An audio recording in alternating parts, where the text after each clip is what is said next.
Bienvenue sur notre antenne et bonne journée à vous. Je me tourne à présent vers vous, Hélène Frade. Bonjour Hélène. Bonjour Pauline. Et bien sûr, la presse française revient sur ce compte à rebours. On le voit s'afficher à côté de vous. Un an pour se prendre au jeu, écrit aujourd'hui en France. Ouais, plus qu'un an maintenant pour faire rêver et lever les doutes, espère effectivement le Parisien aujourd'hui en France.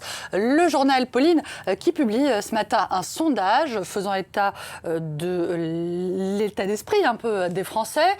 Figurez-vous que près de la moitié d'entre eux pensent que ces JO auront un impact positif pour l'image de la France, même si moins de 10% seulement d'entre eux prévoient d'y assister physiquement, en présentiel, comme on dit maintenant. Plus qu'un an donc pour être prêt. Et la Croix se dit surtout préoccupée, Pauline, par la question de la sécurité. Le journal s'inquiète de ce que la réputation française dans ce domaine était quelque peu écornée par le fiasco de la finale de la Ligue des Champions en 2022 en Seine-Saint-Denis, par les grèves du printemps derniers qui ont obligé à reporter la visite du roi Charles III, ou encore par l'endommagement des installations sportives au moment des émeutes, au début de ce mois. Paris brillera-t-il? Question de Libération qui évoque lui aussi ce pataquès de l'année dernière au Stade de France et relève, vous l'avez dit, que l'humeur française n'est pas franchement à la fête en ce moment. Or, accueillir le monde entier en faisant la gueule, c'est la garantie de JO ratés. Les Anglais en 2012 avaient réussi à séduire le monde, alors si les Anglais l'ont fait, point de suspension.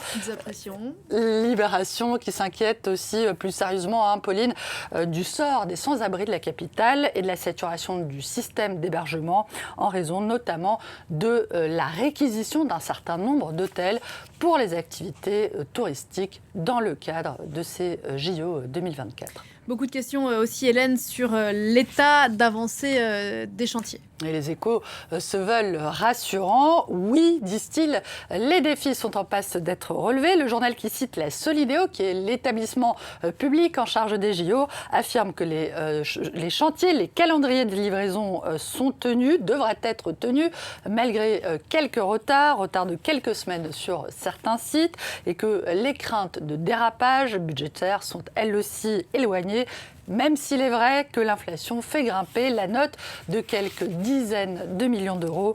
Certains chantiers, il faut le dire, sont titanesques, comme les travaux rendus nécessaires pour la Seine, le plan baignable. Le projet de rendre la Seine baignable pendant les Jeux. D'après le Figaro, 1,4 milliard d'euros ont été injectés par l'État, la ville de Paris et un certain nombre de collectivités voisines, notamment Noisy-le-Grand ou encore Valenton. C'est dans l'est de Paris, et ce sont des communes qui ont dû mettre la main à la poche pour moderniser leurs stations d'épuration.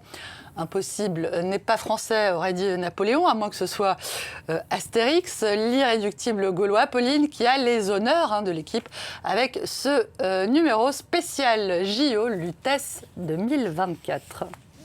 Voilà ce que l'on pouvait dire à cette heure donc sur ce compte à rebours, un an tout juste avant le coup d'envoi des Jeux Olympiques et Paralympiques de Paris 2024. Coup d'envoi dans un an, donc le 26 juillet 2024. Dans l'actualité internationale également, Hélène, de ce mercredi, ces incendies qui ravagent toujours une partie du pourtour méditerranéen. La Méditerranée brûle, titre ce matin le quotidien espagnol El País, avec cette photo, vous le voyez, d'un habitant de la région de Rhodes en Grèce qui tente d'éteindre un incendie. Ça se passait hier. Cette scène s'est probablement déroulée une scène semblable à ce qui s'est déroulé dans plusieurs pays effectivement du pourtour méditerranéen, dans le nord-est de l'Algérie, en Grèce donc, mais aussi en Sicile et dans le sud de l'Italie. D'après le journal, le principal centre de recherche maritime espagnol annonce que les eaux de la Méditerranée ont connu lundi leur plus haute température, la plus haute température jamais enregistrée, un record attribué au réchauffement climatique. Le changement climatique qui serait aussi responsable de l'effondrement effondrement des courants dans l'océan Atlantique, dont le fameux Gulf Stream, au cours des décennies à venir. Ce phénomène risque d'entraîner à son tour des hivers plus orageux et des étés encore plus secs en Europe. C'est ce qu'indique en tout cas une étude de l'Université de Copenhague, reprise, vous le voyez, ce matin par le quotidien britannique le Financial Times.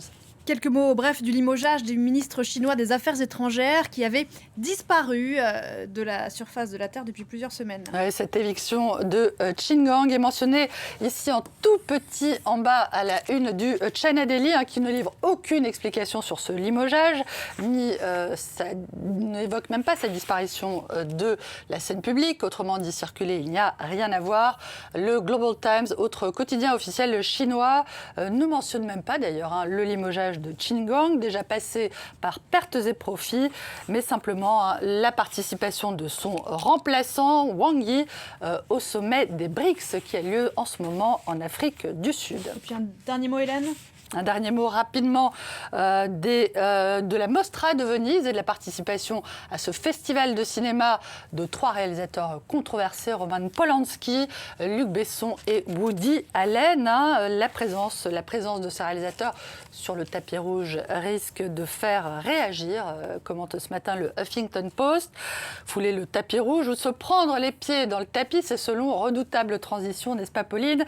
Le Premier ministre des îles Fidji, lui, a été contraint d'annuler sa visite officielle, une visite officielle en Chine, justement, à cause d'une blessure consécutive à une chute, blessure à la tête. Comment s'est-il blessé à la tête, me demanderez-vous ? Eh bien, il l'a trébuché dans les escaliers parce qu'il regardait son téléphone. Et voilà. Merci beaucoup Hélène, c'était la revue de presse. On se retrouve juste après la pause pour la suite de l'info sur France 24. À tout de suite.